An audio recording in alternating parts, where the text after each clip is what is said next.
Hello guys, today mag-steam tayo ng dried chicken thighs, dried sausage, dried pork.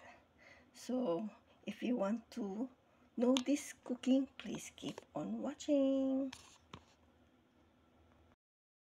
So, ayan guys, ngayon is mag-steam tayo ng dried chicken thighs. Yung manok ito, yung paa ng manok ba?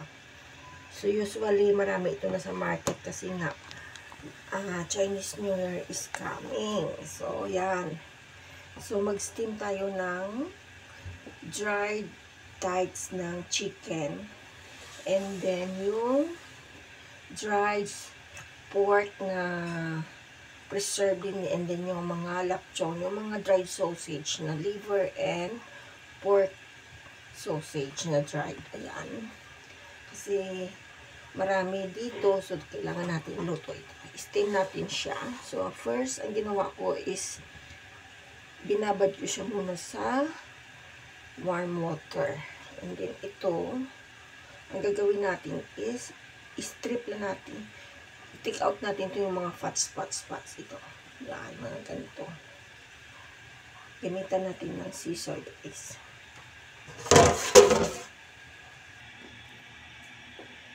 So, yan. Gamitan natin ito ng scissor. Kunin na natin yung excess fats niya. Kasi, pangit naman.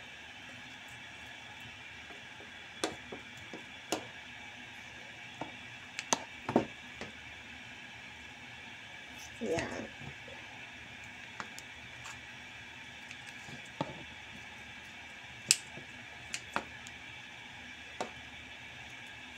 So, while nagkakat tayo pala dito ng ating chicken, nag-ready na ako ng boiling water. So, i-blanch pa rin natin ito. Yan, i-blanch natin ito.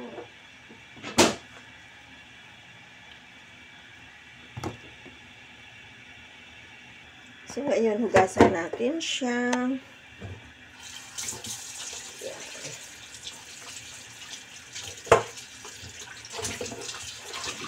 And ito yung dried sausage kasi may balat ito. Yan. Lumambot na siya. Kunin natin. Yan. Balatan natin. Kita nyo yung longganisa na skin ba? Yung paggawa ng longganisa o chorizo. Yan. I think that is stomach. Yan, yan. Gasa natin and then i-blanch natin. So, gasa na siya. And then, ang gagawin natin. So, ayan, nagpakulo na ako ng water siya. Ano, yan. So, ang gagawin natin is, lagay natin yan. And then, ito. And then, ito, i-blanch lang siya natin. So, ang gagawin natin dyan is, pagkulo niyan, pwede natin i-take out. So, ayan, kumulo na siya guys. Baliktarin natin yung isang chicken natin. Yan. Baliktad na yan. And then, after this one, take away na natin. And then, ayan, i-off na natin yung ating fire. And then, take away natin.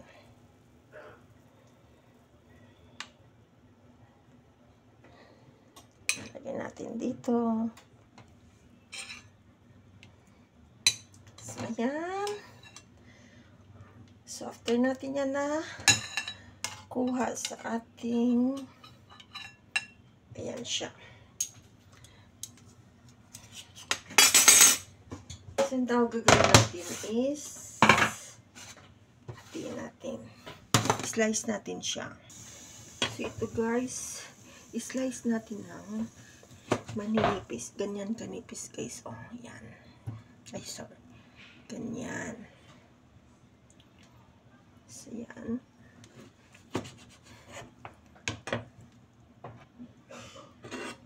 So, ayan. And then next is one. Ayan.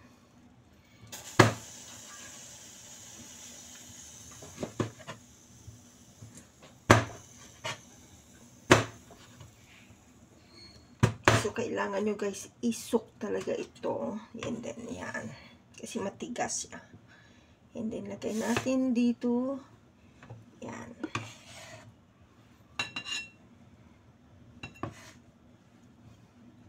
Simple lang ngayon kasi yung ulam nila ngayon. Yan. Yan lang. Yan.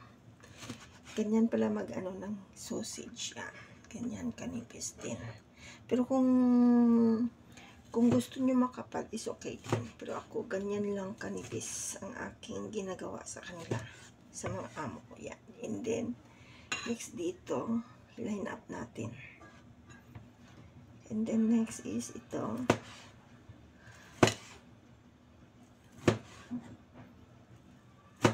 Careful kayo sa paghiwa kasi baka mahiwa nyo din yung finger nyo.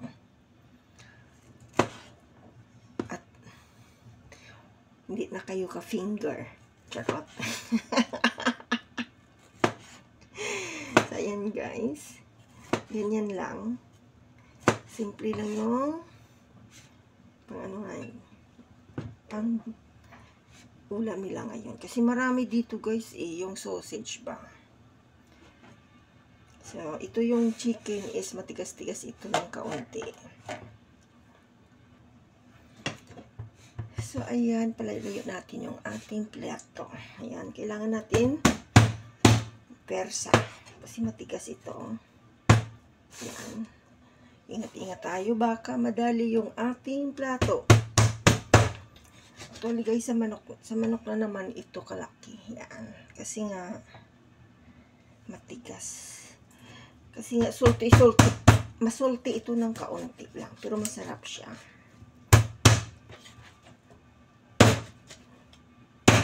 Yan. So, natapos na guys. Itapon na lang natin ito yung bone niya. Parang yung paa niya. So, ayan. And then, i-arrange natin dito sa gilid niya. Yan.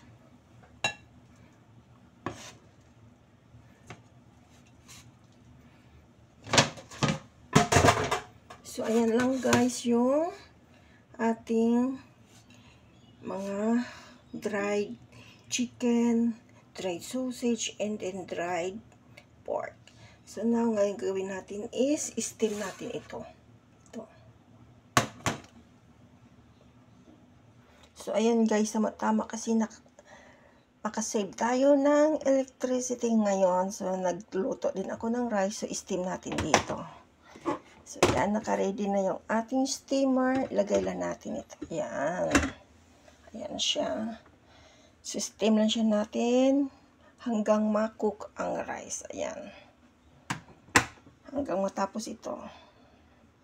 So, sabay siya ng cooking ng rice para save sa electricity. So, ayan na guys. It's already done. Ayan. So, ayan na guys, garnish lang tayo ng spring onion. So, this one is optional lang guys. So, kung ayaw nyo nang mag-garnish ng spring onion, is okay lang. So, ayan na guys, it's already done. So, ito na guys yung aking steam chicken, dried sausage, and dried pork. Ayan. So, ayan lang guys. Thank you for watching and see you for my next video. Bye-bye.